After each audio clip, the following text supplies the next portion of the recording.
Good morning and welcome to the Monday Morning Marketing Podcast. I'm Esther. And I'm Melanie. And today we're talking about practicing going live. Should we not just wing it? Well, I suppose you could. There's absolutely no harm in winging it. It certainly makes you more authentic. It does, doesn't it? In case you don't realize, we wing most of our podcasts. Oops, the secret is out. No, that's not true. We do talk about stuff before going live. So does that help? Well, maybe for a couple of minutes. Yeah, but it helps to get the ideas flowing, right? So if you're going to be pressing the button and recording a live, it's better to, at least know what you want to say or have an idea. In fairness, we can kind of wing it now because we've been doing this a while and we haven't always got it right. We've had to redo a few podcasts because there's been errors or we weren't recording properly or there were sound issues or they didn't save. But 9 times out of 10, what you get out of us is as it happens. We just bring it. Yeah. Good and bad. Yeah. Yeah. But going live is almost completely the crux of promoting your business now. And you can go live on every single platform. What platforms have you gone live on? That's the sound of crickets in the background. You made me go live one day. I did. But that's about it. No, that's not. I have a fear of video, and if somebody just shoves a camera in my face, I automatically shut down. So that's my problem. Where do you go live, Mel? Oh, crikey, I've gone live everywhere. I've gone live on Instagram, on Facebook, on Periscope, on LinkedIn, and on YouTube more than once. Normally as myself under my profiles, but I have gone live on other people's profiles as part of being a journalist. Several times on Irish Tech News, who I regularly freelance with. And it's a good laugh. Well, it is. It's a good laugh, especially when you can kind of prep the person you're with, or if you can do a walkthrough just beforehand of a new location and sort of work out what the sound's like, especially if you're out live somewhere, which is what I do a lot of. Yeah, but it doesn't have to be perfect, right? No. Because that's what a lot of people have a fear of, that their hair's not sitting right, or their makeup's not right, or their voice is sounding a bit croaky, or they're. Is it possible to get everything perfect? Well, is it necessary? Maybe is the better question. I don't think it's absolutely necessary. I mean, between filters and a bit of prep, you can fairly cover most things. I'll be honest with you, it wouldn't be the first time that I've used certainly Instagram or Snapchat filters to do short videos or go live. And, I don't wear makeup very often. So if I want to put something up, I just put on a filter and there I am glowing with beautiful eyes, making lipstick and why not? They're there. It's almost a done thing these days to use one or two filters. But most of the time, I won't do anything. I'm raw. Okay, so you at least have some post-it notes or like a short layout of what you want to talk about, yeah?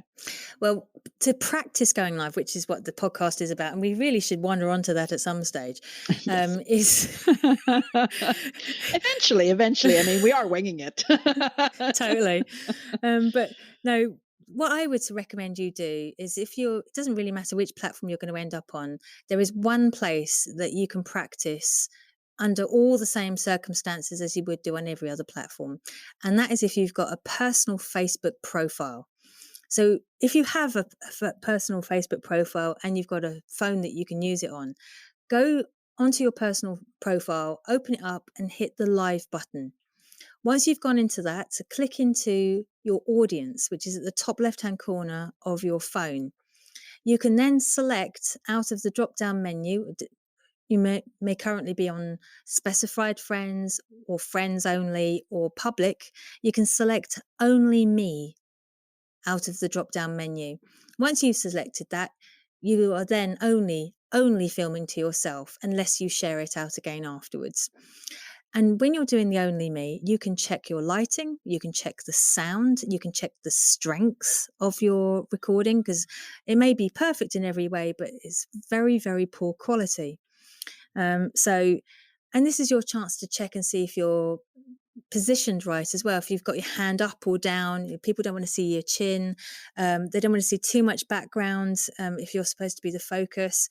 And it gives you a chance to practice how to tap the screen as well to change it from facing you to facing the other way, or vice versa, of course. So, I mean, I've done workshops on this several times and they tend to do quite well. It's just knowing the innards of how to do a live and practice it and keep practicing it. Oh, and one more useful tip. If you're doing your first Facebook Live, don't be afraid to either hold something to read from, or if you're going to use something behind your phone, make sure it's a card and not a slip of paper. Yeah, I've heard horror stories. Well, not horror, but yeah, It was funny very stories. funny. Funny My stories of yeah. my first Facebook Live, very first Facebook Live. Thankfully, it was on my personal one, not on my business one. And I had a piece of paper, and I was on there. It was prompting me, say hello, say what you want to say, thank people for listening at the end. And as I was getting towards the end, the flipping piece of paper fell over the top of my phone, covered my camera, and I disappeared behind a white screen. Yeah. It was mortifying. But lives can always be deleted after they have been live, right?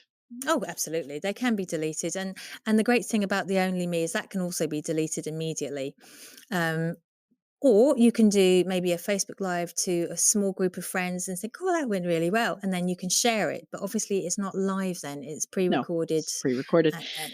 Yeah. And another top tip would be to look at the camera, because a lot of people look at the screen, but looking at the camera is key. Yeah. I do it all the time. I just look at the screen, or look at the screen, or look down, or look around, but if you practice going live, then you'll get to know where the camera is on your phone or on whatever it is that you're recording on, because you can also go live from the computer, right? Yeah, absolutely. It's a lot harder, certainly for the newbies, to work out how to do going live from your laptop, but it is there. If anything, it's actually got slightly harder to find since Creator Studios come in, but it is there. Yeah, and there are those that have preferences as to whether you record or go live horizontally or vertically. What would you do? Well, the photographer in me would say horizontally, but the marketer in me says vertically. So I get conflicted and just don't do either. Well, obviously you don't. Obviously. See, I do a lot of recording that I share on different platforms, and I find it looks more aesthetically pleasing if I record horizontally, because then it shares beautifully on Facebook, on Instagram. Okay, it doesn't take up the whole screen, but I think it looks awful when you've got these two black sections on either side of the screen on Facebook. Especially if you share it onto YouTube after. Yeah. And it not only has the black section, but it's sort of is a mirror image then besides it. Yeah. It reproduces you. It's kind of draws your eye away from the main focus, doesn't it? Yeah. So no, I prefer to go horizontal, although I've been told, because Facebook and Instagram stories are very much the avenue for sharing content these days. Really, you should do it portrait. Yeah. But maybe you should do one just to be shared in stories and another one to be shared everywhere else, perhaps. Or InShot. You heard of InShot? No. Enlighten me. That was very honest of you. So InShot can actually change the shape of your video and put it into the right template size. One of the best people to teach me about that was Marie-Claire Bayard of Now Media. She's brilliant, and she actually got me really onto InShot. So I'm not going to spoil it here. I'll bring her on one day and she can tell us all about it. Yes, that would be brilliant. So who's going to try it first? Who's going to try it? You. Well, that's nothing new, is it? No. You're the guinea pig, Melanie. Okay, well, absolutely. So let's go live. But hey, guys, if any of you are going to go live, can you make sure you tag us? Because we are on Facebook, Instagram, and Twitter, and and And LinkedIn. LinkedIn and Yeah. LinkedIn. You can tag us anywhere. Okay, just tag us on any of those platforms, and we will share you. We'll contribute. And let us know when you're going to go live, and we'll come along and We'll have a come natter. support. Yeah. We'll come and Totally. support you. Okay. Thanks for joining us again today. Guys, we'll be back next week for another episode of the Monday Morning Marketing Podcast. As Melanie says, you could find us on all those social media platforms and also on our website, themondaymorningmarketing.com. See you then.